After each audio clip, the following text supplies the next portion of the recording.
Welcome, everybody. Thank you for joining the show we haven't named yet, but we have a very special guest in the house, Ken Moskowitz. And to my right is Rahul Aleem of Custom Creatives. It's your boy, Baron Von Rick, right here. So without further ado, how did you become an expert in what you do? Failing a lot of times. You know what, I've spent my entire career writing and telling stories. And so for me, it's very natural because I think that's the best way to communicate is by telling a story. And so throughout my entire career, which now spans 30 years, like God, do I feel old when I say that? But it's really, that's what it is. It's about storytelling. So I started very young. I was the kid who took the money from his bar mitzvah and got like turntables and recorders. And while other kids were making mixtapes cassettes to listen in the car, I was listening to radio stations in the commercials and recreating my own version of them and rewriting them and making jingles. And I mean, that's to me where it all started. So 30 years, has copywriting stayed the same? Has storytelling stayed the same? I think what's changed are the platforms that matter for delivery. Mm-hmm. I think at its core, storytelling is storytelling. What's changed is really how do we get the story delivered to the consumer. Mm-hmm. Whoever the consumer is, whether it's B2B, B2C, it doesn't matter. You go through these different phases, different ways of getting it, but I think ultimately there's a few different ways to communicate a message. There's direct response, there's, you want to build some awareness, and storytelling to me is the best because it gives you the ability to creatively craft a message that resonates with the viewer, the reader, the listener. When you talk about direct response, I think we're in an age now with you can have so many touches. Yeah, the amount of touch points always mattered. Mm-hmm. Years ago, you needed fewer touch points to get that consumer to take action. Today, it's about 14 touch points. And so I think a big mistake a lot of marketers are making right now is that they swing for the fences on the first hit. Mm-hmm. So they're trying to close the deal to a cold audience, which is a mistake. The reality is that you want to build a relationship, go out, build that trust. You have to earn that. You don't just get it out of the gate. I think that's a lot what we've talked about is I think on our sales calls it's been that like how we're not trying to marry them on the first date, right? Yeah, we don't want to overwhelm them because we realize that we're a cold audience to them. So our communication is different. It scares the shit out of people. Oh yeah. They don't want to commit to anything first date. They want to you don't jump into the lake until you put your toe in the water and okay, this is actually water, not acid, number one. Number two, it's a temperature my body can tolerate. Number three, there's no piranha in this lake, right? There's a whole bunch of things that our brains can do really quickly. But the reality is nobody wants to jump into the lake without first knowing that the lake is safe. I guess that kind of leads into my next question is what are some of the conventional wisdom thoughts in the industry that you think are just dead wrong? Well, let's start with trying to get that conversion on the first interaction. That's just the wrong approach. I believe it's the wrong approach. I think so many businesses are spending so much time trying to close the sale, they forget about building the trust. And I've built my company on nothing but brand, and it didn't cost me $21 million contract with Michael Jordan or with LeBron James to be my spokesperson. It's you build a brand by consistently staying in front of your audience, entertaining them, engaging them, educating them, then asking, right? So for me, that's really the critical part of it. For any marketer, my three most important pieces are you engage first, entertain, educate, ask. Because once you've done that, you've got enough trust in the bank that they're going to want to transact with you, whatever that transaction looks like. For a lot of customers and businesses we talk to, that's why we push video so much, because it's just so much easier to move people along the specific messages you want them to see. And I think just from our time that we've been an agency client with Ad Zombies, I think you will see from our ad requests, a lot of in the beginning it was, one ad. direct response. And now it's like, okay, we're on top of the funnel with this. It's accompanying a video. Here's the video. And then we're going to go to, we're going to educate them on like a roofing company. So we show, a wind test of air turbine trying to blow roof shingles off a roof. And, it makes more sense to retarget people with another message after that than to just go straight for the kill. Well, and a lot of, one of the biggest mistakes people make is they consider an ad a campaign. No, an ad is an ad. A campaign is multiple ads. That's like saying my car outside is a fleet. No, it's not. It's a car. And so a campaign is made up of multiple ads. Those multiple ads hit different areas of the funnel. Let's call it the funnel. For consumers who don't understand what that is, when you don't have any familiarity with a brand, you're at the top of the funnel. Right? Once you've had that touch point and you start to understand who the brand is, you're now moving into the middle of the funnel, right? You already are familiar with the brand, and now messages for the brand are starting to resonate with you. And then you have the bottom of the funnel. Those are your warmest leads. Those are the hot people that are ready to transact with you. Well, it's really easy to get the hot leads to sell, to buy, whatever it is that you're trying to do. Really hard to get them up here. And so if you spend a little more time nurturing the audiences up here, you're going to have a much higher conversion down there, and it's going to be a longer lasting relationship. Right. Because it's not just a one and done. If you just focus on the top of the funnel, you're going to have a lot of one and done business. Simon Sinek talked about it in his speech. It was like every business owner can close 10 to 15% of the people that come in front of them, just by flat numbers. But how do you get in front of and convince more than 10 to 15% of people to work with you? It's through storytelling. From your perspective, when we're talking about different levels of the funnel, are there specific types of copy and stories that work in each of them across industries, or is it just kind of what the client needs ad hoc at the time within that campaign? It really varies industry to industry and vertical to vertical, because a multi-location pizza shop is going to need very different ad copy than a mortgage company. Right? They're such vastly different industries. So I think it's really specific to the industry, and that's what we do is we cater to the industry and what the need is for their specific message, what they're trying to accomplish. Everybody says the same thing. We just want to get them to sign up and use our service. There's more than that. Do you want to have that brand extend out so that more people are doing that? Do you want people to know who you are? It used to be 20 years ago, brand awareness took millions of dollars because you had these gatekeepers. You had television, you had radio, both were very expensive, and they still are expensive.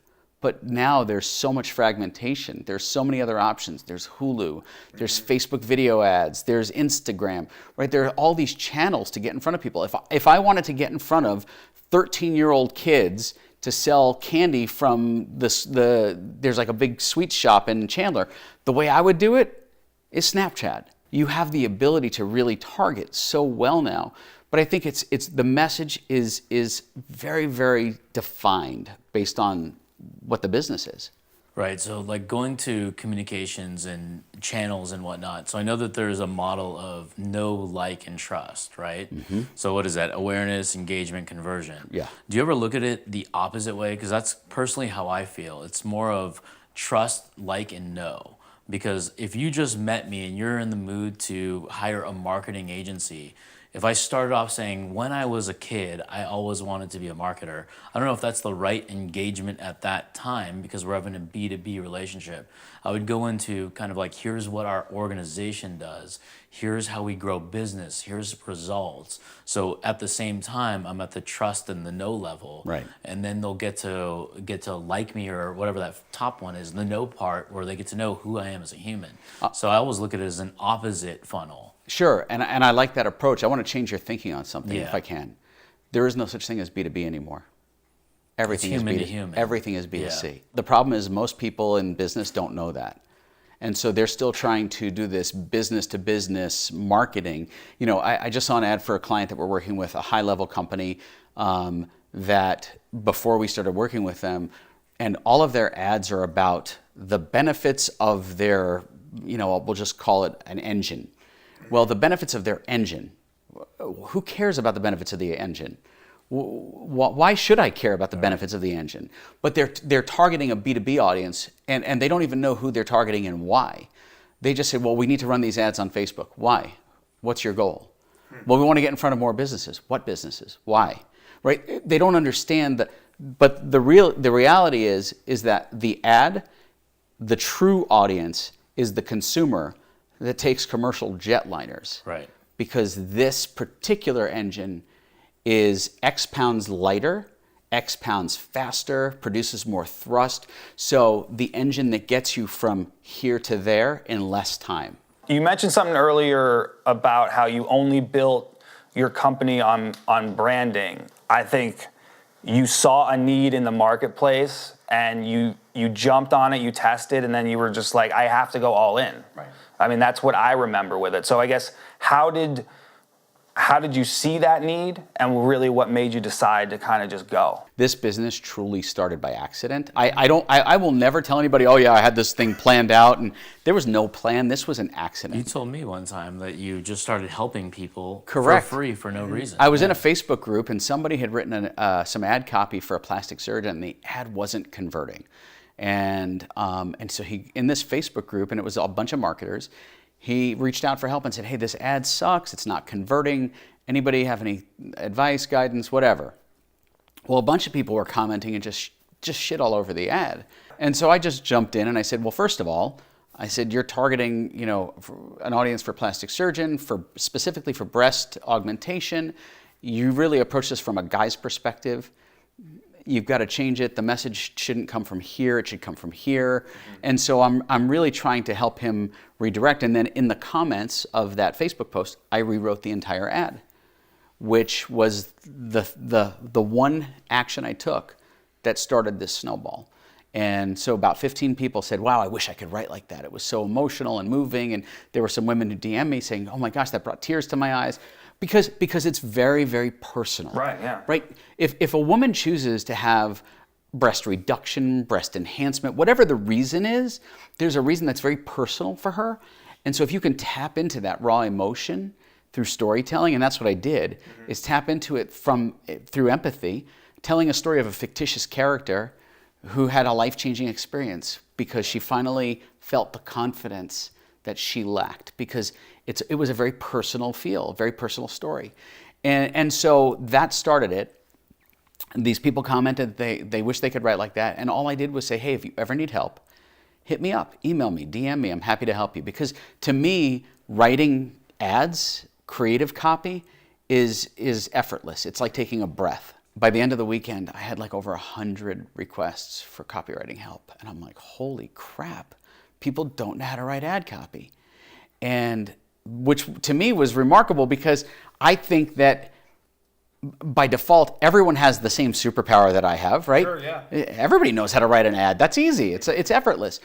But it wasn't until I realized that, like, this is my thing. That's my thing, right? I was the nerd that used to make commercials in his room. Right. Yeah. So this is my thing. And so I quickly figured out a way to, hey, I'm going to help you guys with 10 ads a month for X dollars, but I can only do this for 10 of you because I don't have the ability and the processes to scale this. It's just going to be a personal one-to-one thing. And so I had those 10 go online in a little private space. They sold out in like 4 hours. And I'm like, holy crap, there's a business here. You have 10 customers, then you're scaling like crazy. So how did you organize this? Because it wasn't through manpower, it was through systems, right? So we serve right now about 240 agencies around the world. And I couldn't even tell you how many SMBs. I'm guessing we're in the thousands. Like you direct one-off purchases. Yeah, these are direct, mom and pop. The baker in Florence, Italy that wants to run a Facebook ad for some Mamma special, mia. right? So how does that baker find you right now? They just look for Facebook ad copy. They look for copywriters, and So this is a Google search or a Facebook search or a it depends on the country they're coming from. Okay. But we run a shitload of ads, and people see our stuff. Our brand is out there. Right. Like, you can't miss us. We dominate the newsfeed of anyone who is an admin of a Facebook page. How much do you spend a month on Facebook ads? If you can share that. It varies, but I'll spend as little as $150 to $200 a day to as much as $5,000 a day. Do you have a seasonality or a I reason? have automation that looks for Okay. certain metrics, and when those metrics are hit, campaigns turn off. Now, this automation, you built it, third party? RevealBot. RevealBot. Okay. Yeah, RevealBot. It's great software. So, like, how do you go from like just emails and all kinds of shit to like a systemized approach? So, like, basically, system scale and process, or system process then scale. Initially, because we had nothing in place, and this was simply a few people that I was helping out, when someone needed ad copy, they would submit this form. It was a Google Doc back then. The Google Doc would come in an email. Now, they would, at that point, buy one-offs, right? There were no agency plans. And so they'd come in, they'd buy their Facebook ad. We'd get a notification of payment from Stripe or PayPal that the payment was in, and we had rules set up to color code those. So money came in and it turned green. Ad requests would come in and they would turn another color. And then, when they placed their order, then the final piece had to be the creative brief.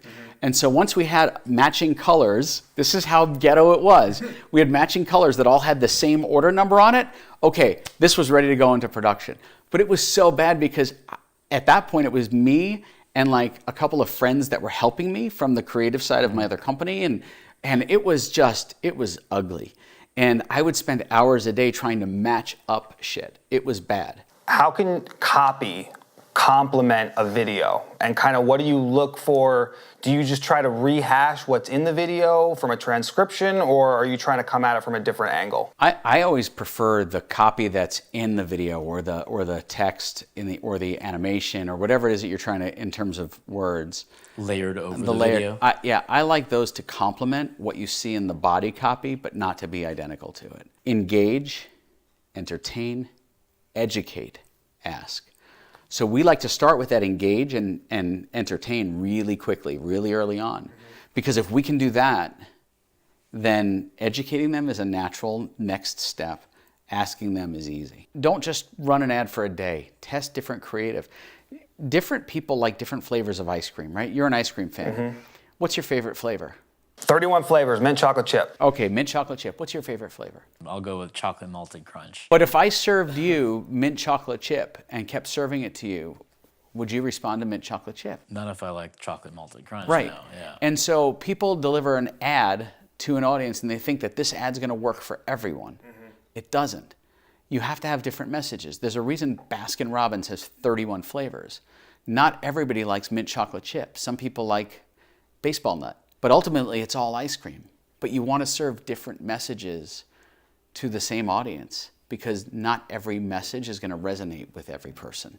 Would you say your niche is agencies or small business owners? Because that's a big debate we're having, is like, and everyone I think in advertising and marketing is like, to scale, you have to niche down and you to do the same thing over and over again. We haven't niched down.